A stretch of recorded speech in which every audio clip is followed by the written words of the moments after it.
أعوذ بالله من الشيطان الرجيم بسم الله الرحمن الرحيم رب اشرح لي صدري ويسر لي أمري واحلل عقدة من لساني يفقهوا قولي ربي يسر ولا تعسر وتمم بالخير اللهم لا سهل إلا ما جعلته سهلا وأنت تجعل الحزن إذا شئت سهلا اللهم انفعنا بما علمتنا وعلمنا ما ينفعنا وزدنا علما آمین یا رب العالمین۔ آج ہم انشاءاللہ اللہ کے خاص فضل و کرم سے، اس کی خاص رحمت و توفیق سے، سورۃ الصافات کی آیت نمبر 40 سے 40 نمبر آیت سے اپنے سبق کا آغاز کریں گے اور کچھ آیات کو سمجھنے کی کوشش کریں گے۔ سب سے پہلے ہم اسی کی حمد اسی کا شکر ادا کرتے ہیں جس نے ہمیں یہ وقت اور مہلت عطا فرمائی، جس نے ہمیں یہ بے شمار نعمتیں، وسائل اور رزق اور اپنا فضل و کرم ہمارے اوپر کیا، اور خاص کر جس نے ہمارے دلوں میں یہ ڈالا کہ ہم اس بابرکت کلام کو سمجھنے کی کوشش کریں۔ اللہ تعالیٰ سے دعا ہے کہ اس کوشش میں ہمیں استقامت نصیب فرمائے، اس کے ذریعے سے اللہ تعالیٰ ہمیں اپنی اور اپنے ساتھیوں کی اصلاح کرنے کی توفیق عطا فرمائے، اور دنیا کے ساتھ ساتھ اللہ تعالیٰ ہمیں آخرت کی کامیابی اور آخرت کی بھلائی اور فلاح اور ہمارے ساتھ رکھے، ہمارے شامل حل کرے، آمین یا رب العالمین۔ اس سے پہلے کل کے سبق میں جو آیات ہم نے دیکھی تھیں، آیت نمبر 22 سے لے کے آیت نمبر 39 تک، اس کا ترجمہ ایک دفعہ یاد دہانی کے لیے دہراتے ہیں، جس میں اللہ تعالیٰ نے فرمایا آیت نمبر 22 سے انورڈ، ظالموں کو اور ان کے جوڑوں کو یا ان کے ساتھیوں کو اور جن جن کی وہ اللہ کے علاوہ پرستش کرتے تھے، ان سب کو جمع کر کے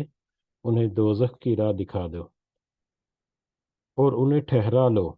اس لیے کہ ان سے ضروری سوال کیے جانے والے ہیں۔ تمہیں کیا ہو گیا ہے کہ اس وقت تم ایک دوسرے کی مدد نہیں کرتے، بلکہ وہ سب کے سب آج فرما بردار بن گئے۔ وہ ایک دوسرے کی طرف متوجہ ہو کر سوال و جواب کرنے لگیں گے، کہیں گے کہ تم تو ہمارے پاس ہماری دائیں طرف سے آتے تھے۔ وہ جواب دیں گے کہ نہیں،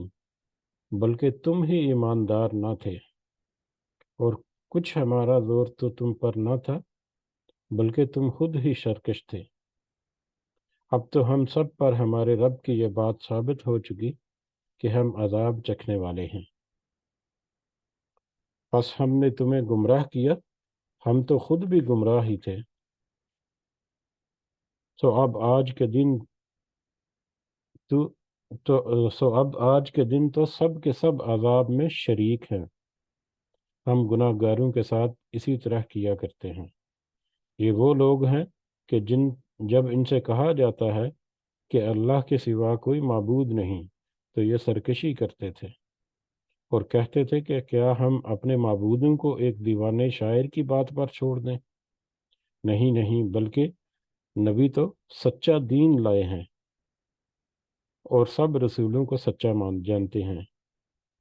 یقیناً تم دردناک عذاب کا مزہ چکھنے والے ہو، تمہیں اسی کا بدلہ دیا جائے گا جو تم کرتے تھے۔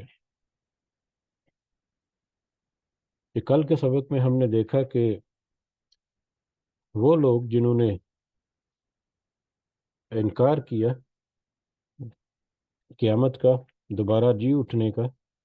اور اس انکار کی وجہ سے انہوں نے اور بہت سارے انکار کیے نبی کریم صلی اللہ علیہ وسلم کے اور آخرت کے اور قرآن کے اور باقی سارے، ان کے ساتھ اللہ تعالیٰ نے کیا معاملہ فرمایا، کہ کس طرح سے ان کو ذلیل و خوار کرے گا، جس کا یہ کل کے سبق شروع ہونے سے پہلے ایک آیت میں تھا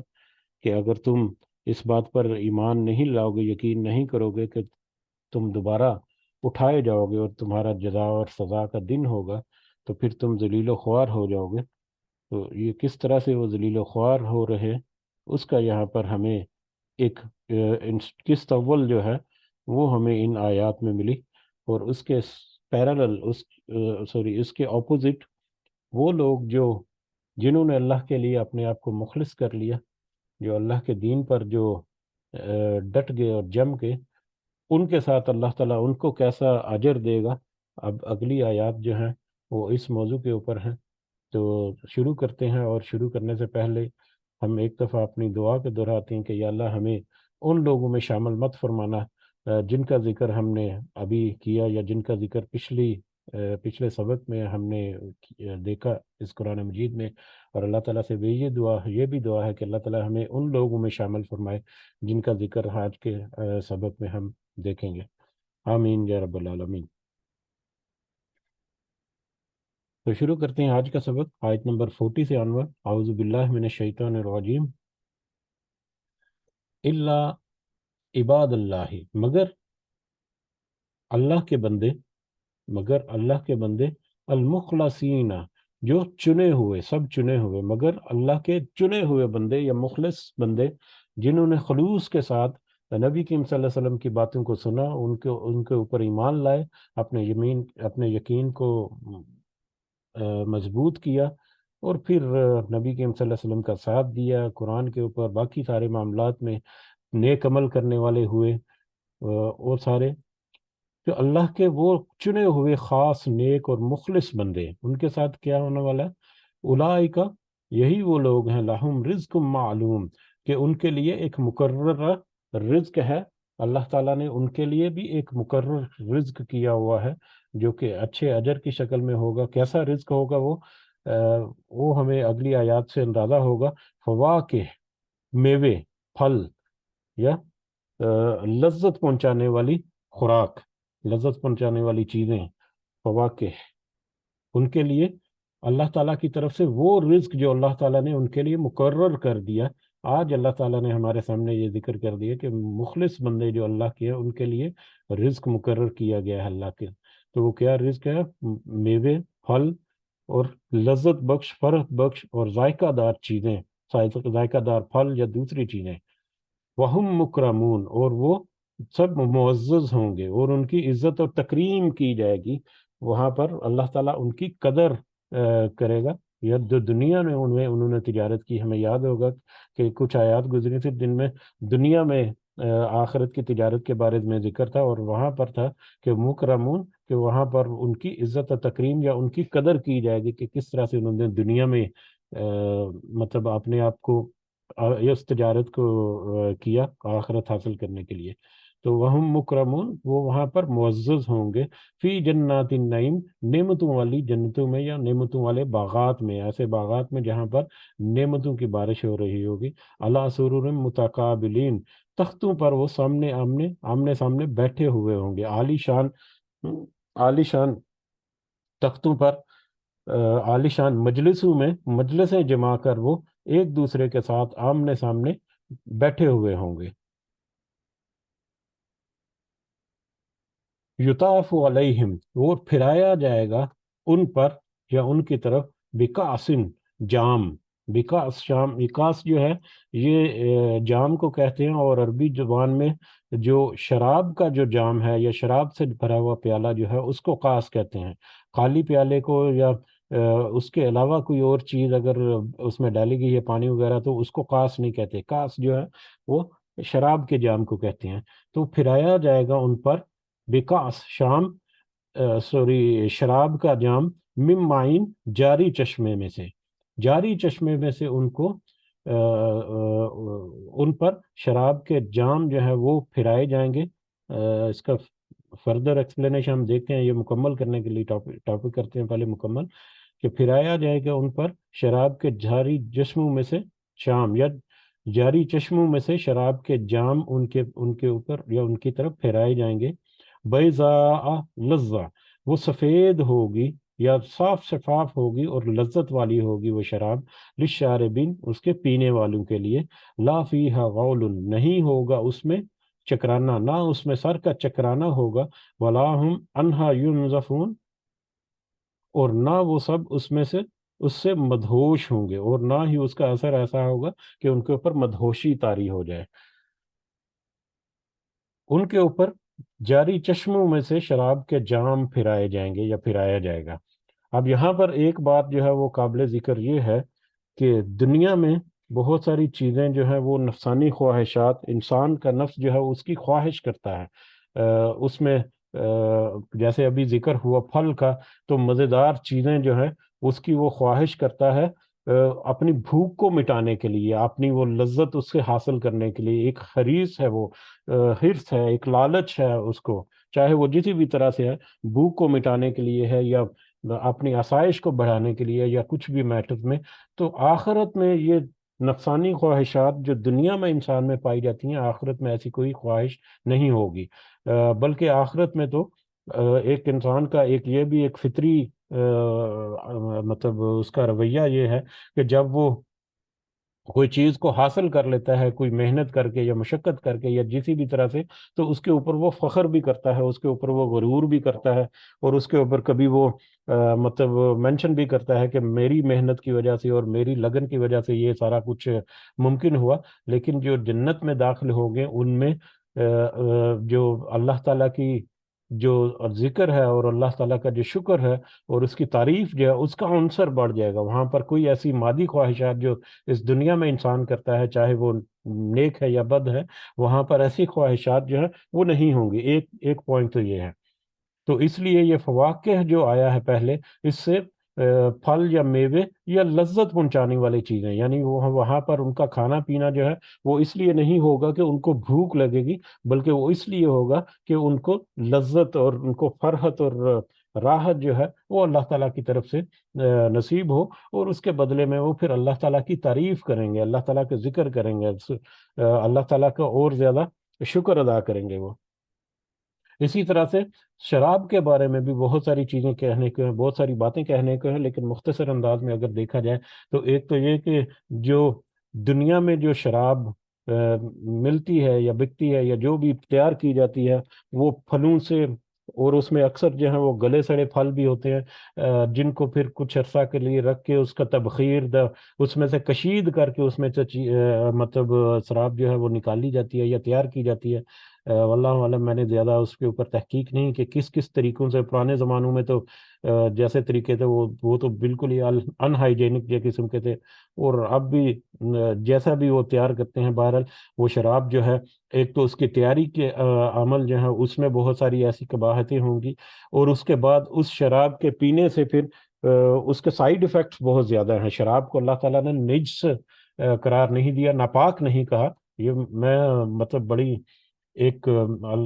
مطلب قرآن مجید کی یا ہمارے دین کی ایک وسعت جو ہے اس کو میں سن کر اس وقت حیران ہو گیا۔ ایک چھوٹا سا واقعہ آپ کی طرف میں کوٹ کرتا ہوں کہ ہماری ایک پاکستان کی ایک مذہبی شخصیت نے، ایک اسلامی مذہبی شخصیت نے ایک بیان دے دیا میڈیا کے اوپر کہ شراب کے اندر اگر مچھلی کو ڈال دیا جائے اور کچھ عرصے بعد جو ہے وہ شراب جو ہے وہ سرکہ بن جاتی ہے۔ وہ سب نے میڈیا کے اوپر یہ مطلب میں اپنا ایک آبزرویشن جو ہے وہ ذکر کر رہا ہوں آپ کو، اور ہماری قرآن کی وسعت جو ہے، ہمارے دین کی وسعت،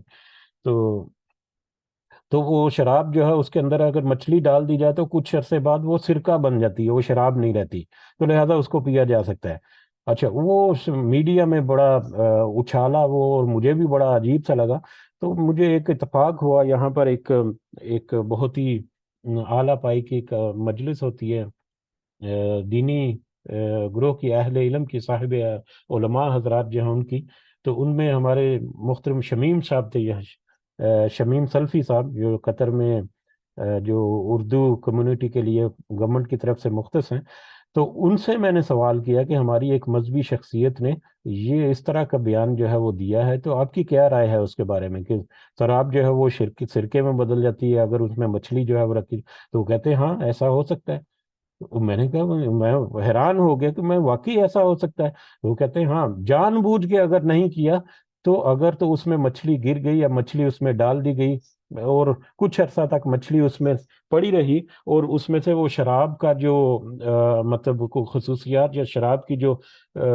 سائیڈ افیکٹس جو ہیں وہ ختم ہو گیا اور وہ سرکہ میں تبدیل ہو گیا، تو وہ کوئی... اچھا، پھر وہاں پر مجھے ایکسپلینیشن میں پتا چلا کہ اللہ تعالیٰ نے شراب کو نجس، حرام ضرور قرار دیا ہے، منع ضرور کیا ہے اس سے، لیکن اس کو نجس اور ناپاک نہیں کہا۔ شراب کو نجس اور ناپاک، جس طرح سے خنزیر کو نجس اور ناپاک کہا ہے، شراب کو نجس اور ناپاک نہیں کہا، بلکہ اس کو حرام کر دی، حرام کے لیول تک اس کو منع کر دیا گیا، اس کو پیچھے، اس سے پیچھے ہٹنے کے لیے۔ اور میں جب تھوڑا سا اگر غور کریں تو اس کی کتنی بڑی حکمت کہ ہماری میڈیسنز میں اس قدر مطلب اس کا استعمال ہوتا ہے، اور کس طرح سے اس کے فائدے ہیں، فائدے بھی ہیں کچھ، لیکن عام استعمال میں اس کے نقصان زیادہ ہیں۔ اور میڈیسنز میں اس کے فائدے حاصل کرنے کے لیے اس میں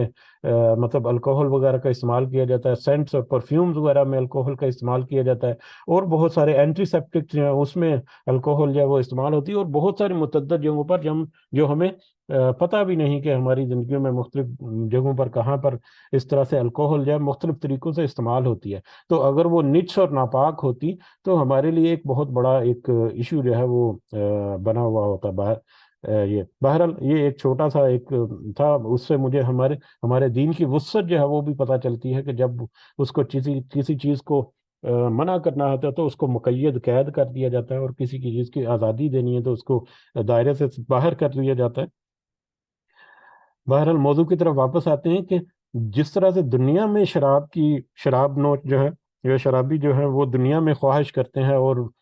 اس کو پی کر وہ سر چکراتا ہے ان کا، اور وہ اپنے آپے سے باہر ہو جاتے ہیں، مدہوش ہو جاتے ہیں، یا وہ اول فول بکنے لگتے ہیں، اور کیا کر رہے ہیں کیا نہیں کر رہے ان کو کچھ پتہ نہیں ہوتا۔ لیکن آخرت میں جو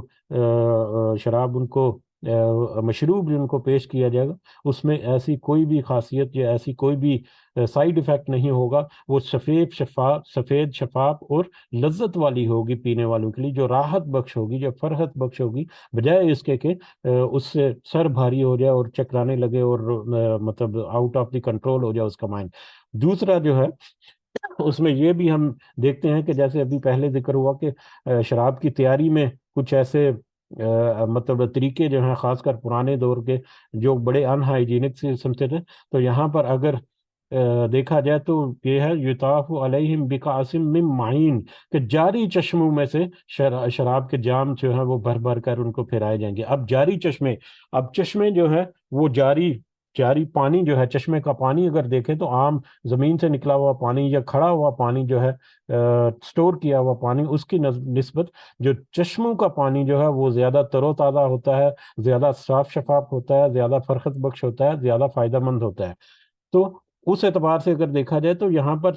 اس کی پریپریشن جو ہے وہ بھی اللہ تعالیٰ کی خاص قدرت سے ایک چشموں کی صورت میں ہوگی، جہاں پر فریش اور بالکل تازہ اور بالکل صاف اور شفاف اور لذت ہوگی اس میں۔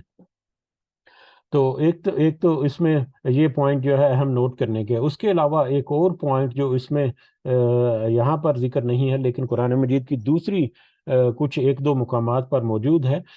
وہ یہ ہے کہ یطاف علیہم بکأس معین، کہ ان کے اوپر شراب کے جام جو ہے جاری چشموں سے وہ پھرایا جائے گا یا پھرائے جائیں گے۔ تو وہ کون ہیں جو ان کے اوپر شراب کے جام پھیریں گے، یا ان کو شراب کے جام پیش کریں گے، یا ان کی خدمت کریں گے؟ تو اس کے بارے میں کچھ آیات سے ہمیں پتہ چلتا ہے کہ وہ نوجوان ان کے خدمت گزار ہوں گے، ان کا خادم ہوں گے، یا ان کے ملازم ہوں گے، جو نوجوان اور خوبصورت ہوں گے، ایسے خوبصورت ہوں گے جیسے کہ بکھرے ہوئے موتی، اور بالکل وہ نوجوان ہوں گے جو کہ ان کی خدمت مدارت کریں گے، اور ان کے لیے وہ شراب پیش کریں گے۔ یہ اہم نقطہ اس لیے یہاں پر کہ اس سے آگے آنے والی آیت میں ہم دیکھیں گے کہ حور کے بارے میں، کہ حور کہ موٹی موٹی آنکھوں والی خوبصورت حوریں ہوں گی۔ تو اکثر ہمارے ذہنوں میں آتا ہے کہ حور کو بہت مشہور کر دیے کہ وہاں پر ان کو حوریں ملیں گی اور یہ وہ۔ تو حور کے بارے میں بھی کچھ علماء کا، جس میں مولانا مودودی جو ہیں، ان کا بھی یہ خیال ہے کہ وہ بھی باعزت لڑکیاں جو ہوں گی وہ بھی خدامہ کی طرح، جس طرح سے یہاں پر اس آیت میں تو ذکر نہیں ہوا، لیکن دوسری آیات سے ہمیں پتہ چلتا ہے کہ نوجوان لڑکے خوبصورت بکھرے ہوئے موتیوں کی طرح وہ خدمت گزاری کے لیے وہاں پر مطلب ہوں گے، اور ان کو شراب کے جام جو ہیں وہ پیش کریں گے۔ اسی طرح سے حوروں کا بھی معاملہ ہے، اور اگر ہم بڑے بڑے محلات میں اور بڑے بڑے وی آئی پی مطلب جو اس طرح سے پروٹوکول جہاں پر ہوتا ہے وہاں پر اگر دیکھیں تو اس طرح کے خدمت گزار ہوتے ہیں، پرانے وقتوں میں بھی ہوتے تھے، آج بھی بڑے گھروں میں خدمت گزار جو ہیں وہ ہوتے ہیں، لڑکے بھی ہوتے ہیں، اس میں لڑکیاں بھی ہوتی ہیں۔ گو کہ اس دنیا میں ہمیں پردے کے اور دیگر لوازمات جو ہیں ان کو ضرور اپنے ذہن میں رکھنا ہے، لیکن وہاں پر ایک بات جو واضح ہو گئی تو وہاں پر نفسانی خواہشات نہیں ہوگی دنیا کی طرح. تو اگر نفسانی خواہشات دنیا جیسی نہیں ہوں گی تو کھانے پینے میں وہ بھوک والی جو خواہش ہے وہ نہیں ہوگی. شراب کے معاملے میں یہ لذت جو آج دنیا میں انسان حاصل کرتا ہے وہ والی نہیں ہوگی. اسی طرح سے دیگر معاملات میں نفسانی خواہشات جو ہیں وہ اس قدر نہیں ہوں گی، بلکہ اللہ تعالیٰ کی رحمت کے مظاہر ان کے سامنے آئیں گے جب اس کے فضل و کرم سے، تو ان کو وہ اور زیادہ تعریف اور حمد اور شکر اللہ تعالیٰ کا ادا کریں گے. تو یہ ایک بہت ہی اہم نقطہ ہے جو ہمیں مطلب سمجھنا ہے یہ ان آیات کو دیکھنے سے پہلے یا ان آیات کے ساتھ ساتھ ہی. بہرحال اور بھی اس کے متعلقہ اور بھی کچھ ذیلی برانچز نکلتی ہیں، ان کو ابھی اسکپ کرتے ہیں. پھر موقع کبھی ملا تو ضرور ہم ذکر کریں گے ان کا. بہرحال یہاں پر جاری چشموں سے شراب کے جام جو ہے ان کا پھرائے جائیں گے، جو اس کے سفید اور شفاف اور لذت والی ہوگی پینے والوں کے لیے، اور اس میں کوئی اس کا سائیڈ ایفیکٹ نہیں ہوگا، نہ ہی ان کا سر بھاری ہوگا اور نہ ہی وہ اس سے ان کا ذہن بے قابو ہو جائے گا. وَعِندَهُمْ وَعِندَهُمْ اور ان کے پاس قاصرات الطرف نیچی نگاہ رکھنے والیاں، عین بڑی بڑی آنکھوں والی عورتیں ہوں گی. یہ وہی آ گیا جس کا ہم نے ابھی تذکرہ کیا، کہ ان کے پاس نیچی نگاہ رکھنے والی، نیچے رکھنے والی، شرم و حیا والی، یا اپنی نگاہوں کی حفاظت کرنے والی، یا کچھ علماء نے لکھا ہے کہ شوہروں کے لیے، خالص شوہروں کے لیے، اپنے جو شوہر ہیں ان کے لیے ہوں گی. نیچی نگاہ رکھنے والی بڑی بڑی آنکھوں والی عورتیں ہوں گی. اور بڑی بڑی آنکھیں جو ہے وہ خوبصورتی کے علامت کے طور پر بھی استعمال ہوتا ہے، کہ خوبصورت عورتیں ہوں گی جو کہ ان کی خدمت گزاری پر مامور ہوں گی. وہ عورتیں کیسی ہوں گی یا ان کی آنکھیں کیسی ہوں گی؟ کأنہن گویا کہ وہ عورتیں بیضن، یا ان کی آنکھیں جو ہیں بیضن انڈے ہوں، مکنون چھپا کر رکھے ہوئے. ان کی آنکھیں بڑی بڑی ایسے ہوں گی اور اتنی خوبصورت ہوں گی کہ جیسے کہ چھپا کر انڈے رکھے گئے ہوں. چھپے ہوئے انڈے یا چھپا کر انڈے رکھے ہوئے. اس کے دو جو ہے مفہوم مجھے ملے ہیں جب میں نے اس کی سمجھنے کی کوشش کی. ایک مفہوم جو ہے وہ جو اکثر ہمیں ملتا ہے کہ جس طرح سے انڈے جو ہیں وہ پرندے کے نیچے، اور خاص کر شتر مرغ کا ذکر کرتے ہیں کہ شتر مرغ کے انڈے جو ہیں وہ رنگ میں بھی اور دیکھنے میں بھی بڑے خوبصورت ہوتے ہیں. رنگ بھی ان کا جو ہے نا بڑا جاذب نظر ہوتا ہے. اور ویسے بھی دوسرے پرندوں کے انڈے کی طرح اتنے اوول نہیں، تھوڑے سے وہ گول شکل میں ہوتے ہیں. تو جب وہ شتر مرغ جو ہے وہ پروں کے نیچے جب انڈوں کو چھپاتا ہے تو کس طرح سے وہ ان کی حفاظت کرتا ہے. وہ ایک نازک اور بڑے خوبصورت اور بڑے نازک ہوتے ہیں وہ انڈے. اور جس طرح سے شتر مرغ جو ہے وہ ان کے اوپر جب بیٹھتا ہے یا جو بھی ہیچنگ کا اس کا طریقہ ہے تو پروں میں جب چھپاتا ہے تو ان کی حفاظت کرتا ہے دھول سے، مٹی سے بچنے کے لیے، یا باقی مطلب ماحول میں، اور باقی ان انڈوں کے نقصان کو بچانے کے لیے. اور جب وہ اس کے پروں میں سے اگر تھوڑے سے انڈے اس میں سے دکھیں تو وہ ان کی ایک خوبصورتی اور جاذب نظر جو ہے وہ ایک الگ ہی ہوتی ہے. تو ایک تو اشارہ یہ ہے کہ وہ ان کی خوبصورتی ایسی ہے جیسے کہ چھپا کر رکھے گئے انڈے. ایک دوسری جو اس کا مفہوم ہے وہ حضرت ام سلمہ رضی اللہ تعالی عنہا سے مروی ہے کہ انہوں نے نبی کریم صلی اللہ علیہ وسلم سے اسی آیت کا مفہوم جو ہے پوچھا، اسی آیت کی ایکسپلینیشن پوچھی. تو نبی کریم صلی اللہ علیہ وسلم نے کہا کہ اس کا مطلب یہ ہے کہ ان کی آنکھیں جو ہیں، وہ عورتیں جو ہیں وہ اس قدر نرم و نازک ہوں گی جیسا کہ انڈے کے چھلکے اور اس کے گودے کے درمیان جھلی جو ہوتی ہے. انڈے کے گودے جب انڈا چھیلیں تو اس کا جو نیچے گودی آتی ہے، مطلب انڈا کو توڑیں، جب اس کو بوائلڈ انڈے کو جب چھیلیں تو اس کے چھلکے کے نیچے ایک باریک سی جھلی ہوتی ہے. تو اس جھلی کی طرف سے وہ نرم و نازک اور ہوں گی، اور ان کا کلر جو ہے وہ بھی بڑا اچھا اور خوبصورت ہوگا. تو یہ دو مفہوم جو ہے اس کے ملتے ہیں، دونوں ہی یہ عین ممکن ہے کہ ہوں گے. دوسری مفہوم جو ہے کیونکہ وہ نبی کریم صلی اللہ علیہ وسلم سے منسوب ہے اس کی روایت، تو اس لیے اس کو زیادہ ہم فوقیت دیں گے یہاں پر، کہ وہ اس طرح سے نرم و نازک ہوں گی جیسا کہ انڈے کے چھلکے اور گودے کے درمیان میں ایک جھلی ہوتی ہے. فَأَقْبَلَ بَعْضُهُمْ پھر متوجہ ہوگا ان کا بعض، عَلَى بَعْضٍ ایک بعض پر، یعنی وہ جو اہل جنت ہیں جن کے پاس جو شراب کے جام پھرائے جائیں گے اور وہ عزت اور تکریم کے ساتھ اسٹیج پر محفلیں جمائے بیٹھے ہوئے ہوں گے،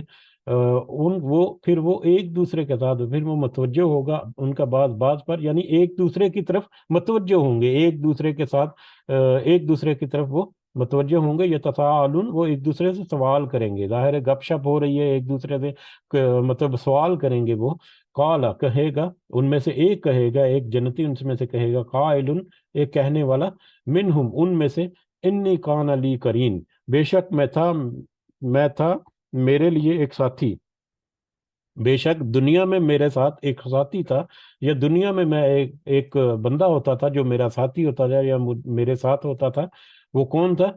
یقول، وہ کہتا تھا، انکا لمن الصادقین، کیا تو بے شک واقعی تصدیق کرنے والوں میں سے ہے؟ یعنی وہ جنتی کہے گا کہ دنیا میں میرا ایک ساتھی ہوتا تھا یا میرا ایک دوست ہوتا تھا یا میرے ساتھ کوئی اٹھتا بیٹھتا تھا ایک شخص، وہ دنیا میں مجھے کہتا تھا کہ کیا تو واقعی تصدیق کرنے والوں میں سے ہے؟ کس بات کی تصدیق کرنے والوں میں؟ اذا متنا، کہ جب ہم مر جائیں گے، وَكُنَّا تُرَابًا، اور ہم مٹی ہو جائیں گے،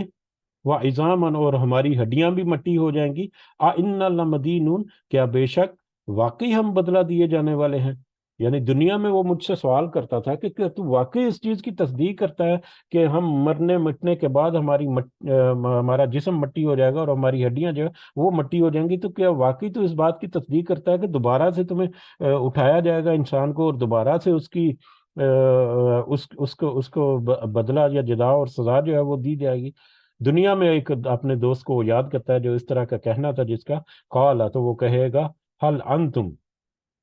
کو دوسرا کوئی شخص جو وہ خود بھی جنتی جو وہ کہے گا، حل انتم مطلعون، کیا تم سب جھانک کر دیکھنے والے ہو؟ کہ کیوں نہ اس کو جھانک کر دیکھا جائے کہ وہ کہاں پر ہے، وہ شخص خود ہی یا دوسرا جنتی جو ہے وہ کہے گا کہ کیا مطلب ہم دیکھیں اس کو کہ وہ شخص کہاں ہے، کہاں پر ہے وہ، اس کی کیا حالت ہے، وہ شخص جو دنیا میں اس بات پر یقین نہیں کرتا تھا کہ واقعی دوبارہ اٹھا کر اس کو سوال جواب کیا جائے گا اور اس کو جزا اور سزا ہوگی۔ تو جب اس کو پھر دیکھیں گے، فَتَّلَعَ، پھر وہ جھانکے گا، فَرَآهُ، تو دیکھے گا اس ساتھی کو، پھر وہ جب جھانکے گا، یعنی اللہ تعالیٰ وہاں پر اہل جنت کو یہ مطلب ان کے پاس یہ آپشن بھی ہوگی کہ وہ اگر وہ کسی سے ملنا یا کسی سے دیکھنا چاہیں تو وہ اپنی خواہش کا اظہار کریں گے، تو ان کی یہ خواہش جو ہے وہ پوری کی جائے گی اللہ تعالیٰ کی طرف سے۔ بہرحال، فَطَّلَعَ فَرَآهُ، پھر وہ جھانکے گا تو دیکھے گا اپنے اس ساتھی کو، فی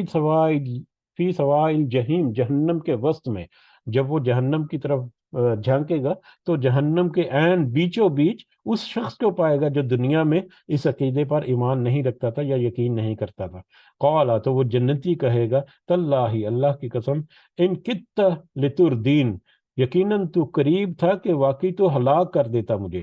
وہ وہاں پر کہے گا، یہ دیکھیں، وہی بات جو ہم نے ذکر کی کہ وہاں پر نفسانی خواہشات یا اپنا غرور اور فخر نہیں، بلکہ ہر بات کے اوپر، ہر نعمت کے اوپر، اللہ کے ہر فضل کے اوپر وہاں پر اللہ تعالیٰ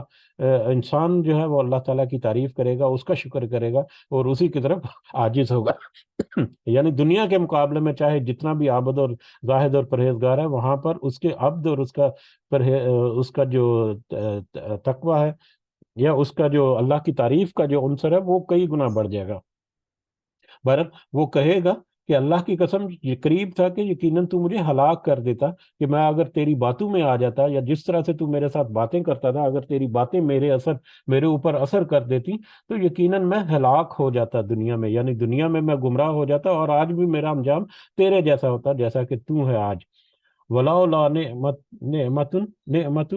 اور اگر نہ ہوتی نعمت یا مہربانی ربی، میرے رب کی، لَكُنْتُ من المخضرین، تو یقیناً میں بھی ہوتا عذاب میں حاضر کیے جانے والے میں سے۔ یعنی اس وقت دنیا میں اگر اللہ تعالیٰ کی نعمت اور اللہ تعالیٰ کا احسان میرے اوپر نہ ہوتا، اور اللہ تعالیٰ کی قدرت اور اللہ تعالیٰ کی نعمت اور اس کے فضل و کرم سے دنیا میں تیری ان باتوں میں سے بچ کر اپنے ایمان پر مضبوط نہ رہتا یا ایمان پر اڑا ہوا نہ رہتا، تو آج میرا بھی یہی حالات ہے جو کہ تیرا حال ہے، کہ میں بھی تیری طرح سے عذاب میں حاضر کیا جاتا ہوتا یا عذاب کچھ سہ رہا ہوتا۔ افما نحن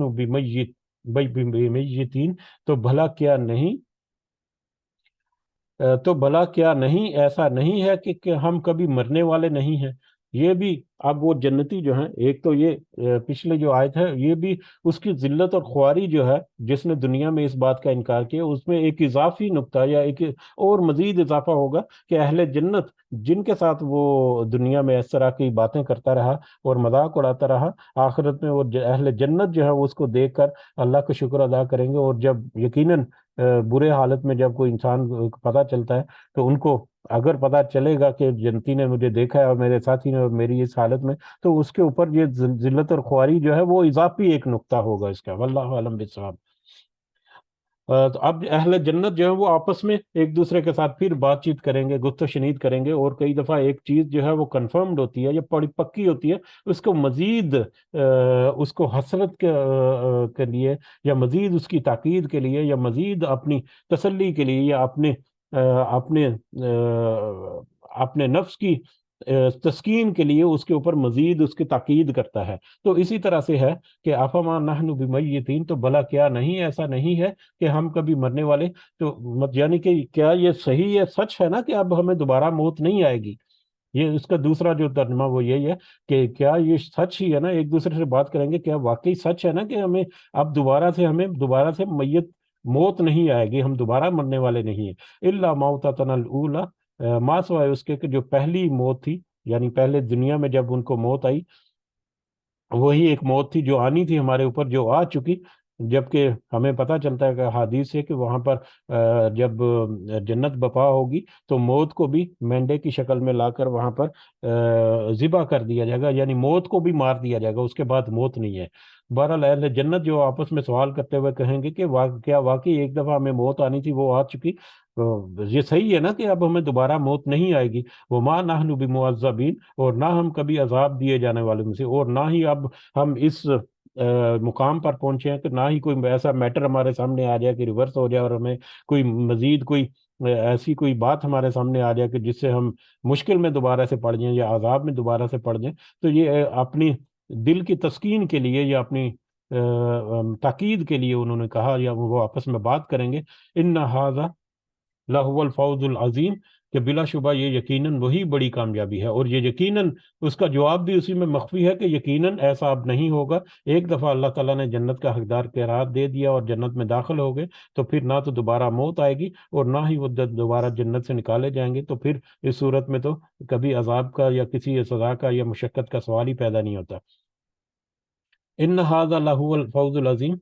کہ بلا شبہ یہ یقیناً بڑی کامیابی ہے، یہی ہے وہ بڑی کامیابی جس کا ہمیں دنیا میں فوکس کرنا ہے۔ یہ اس میں کوئی شک نہیں کہ دنیا میں جو فوکس کرنے والی کامیابی ہے وہ یہی ہے جس کا ذکر ہمیں اوپر کی آیات میں ملا۔ لمثل ھذا، اسی طرح کی کامیابی کے لیے فلیعمل، چاہیے کہ کوئی عمل کرے، العاملون، عمل کرنے والا، یا دنیا میں جو محنت کرنے والے عمل کرنے والے کو چاہیے کہ اسی طرح کی کامیابی حاصل کرنے کے لیے وہ کام کرے۔ دنیا میں جو محنت اور مشقت کرتے ہیں، دنیا میں جو دوڑ دھوپ کرتے ہیں، تو اس دوڑ دھوپ میں ان دوڑ دھوپ کرنے والوں کو یا محنت مشقت کرنے والوں کو چاہیے کہ وہ اپنی محنت مشقت اس لیے کریں کہ اس طرح کی کامیابی نصیب ہو۔ اور یہ بہت سارے پہلوؤں کے اوپر اس سے بات ہو سکتی ہے کہ اپنا رزق کمانا، اپنے دوسروں کے ساتھ معاملات کو نپٹانا، حقوق اللہ اور حقوق العباد کو مطلب باہم پہنچانا، اس میں بہت ساری باتیں ہماری زندگی میں جو ہم کام کرتے ہیں یا اٹھتے بیٹھتے ہوئے جو ہم کرتے ہیں، ان میں سے اکثریت ایسی ہے جو ہمیں کرنا ہی کرنا ہے اپنی زندگی کو برقرار رکھنے کے لیے، لیکن اس میں بھی ہم تھوڑا سا فوکس ہو جائیں اور تھوڑا سا توجہ کریں تو اس میں بھی ہم دنیا کے ساتھ ساتھ آخرت حاصل کرنے کے لیے بھی اضافی نقطے اس میں حاصل کر سکتے ہیں۔ اپنا رزق کمانا ہے جو اس میں ایمانداری کے ساتھ حلال رزق کمائے، دوسروں کے ساتھ حسن سلوک کرنا، مطلب برائیوں سے اپنے آپ کو بچانا، اچھائیوں کی طرف ترغیب دینا، کوئی آپ کے زیر اثر یا زیر سایہ کوئی ہے اس کو چھوٹی موٹی بات بتاتے رہنا، اس کو نصیحت کی بات بتاتے رہنا۔ بہت سارے میٹرز ایسے ہیں جو دنیا میں ہمارے روزمرہ کے معمولات چلتے رہتے ہیں، انہی کے چلنے کے درمیان ہم قیامت یا آخرت کا یہ سودا جو ہے وہ کرتے جا سکتے ہیں، اٹھتے بیٹھتے ذکر کرنا اللہ تعالیٰ کا، مطلب دعائیں ہیں اس طرح سے چھوٹی چھوٹی جو بازار میں جانے کی، گھر میں آنے جانے کی، مطلب بہت ساری، تو دنیا کے اعمال کے ساتھ ساتھ ایسے کیے جا سکتے ہیں، تو ایک اضافی نقطے جو ہے وہ یا بونس پوائنٹس جو ہے وہ یقیناً ساتھ ساتھ جمع ہوتے رہتے ہیں، اور پھر خاص اللہ تعالیٰ کی عبادت کے لیے وقت نکالنا، اور اس کے دین کے لیے اپنے آپ کو مختص کرنا، یا اس کے لیے تھوڑی دوڑ دھوپ کرنا، یہ پھر اس کا پھر انفرادی میٹر بھی آ جاتے ہیں۔ بہرحال دنیا میں جو عمل کرنے والے ہیں یا دوڑ دھوپ کرنے والے ہیں، ان کو چاہیے تو وہ دوڑ دھوپ کریں یا محنت مشقت کریں، تو ایسی کامیابی کے لیے جس جیسی کامیابی ابھی اوپر کی آیات میں ہمیں ذکر ملتا ہے۔ بہرحال یہ موضوع جو ہے یہ یہاں پر مکمل ہوتا ہے، اس سے آگے کچھ آیات جو ہیں وہ اسی موضوع کے متعلقہ ہیں، تو وہ انشاءاللہ اگلے سبق میں ہم دیکھیں گے۔ تو اللہ تعالیٰ سے دعا ہے کہ ہم نے جو پڑھا اور جو سنا، سمجھنے کی کوشش کی، اس کی صحیح نصیحت ہمارے دلوں میں اتار کر اس کے ذریعے سے اللہ تعالیٰ ہمیں اپنی اصلاح کرنے کی توفیق عطا فرمائے۔ ہمیں دنیا میں اس قدر توفیق عطا فرمائے ہمارا، کہ ہم جب دنیا سے گزرے اور لوٹ جائیں، تو پھر ہمارے پاس کم از کم ہمارا بیلنس اتنا ہو ہمارے پاس کہ ہم آخرت میں اس پہلے بیچ میں شامل ہو جائیں جو کہ جنت کا مستحق ہوگا۔ آمین یا رب العالمین، وما علینا الا البلاغ المبین۔ جی اگر کچھ اضافہ کرنا چاہیں تو کر سکتے ہیں، جزاکم اللہ خیرا کثیرا۔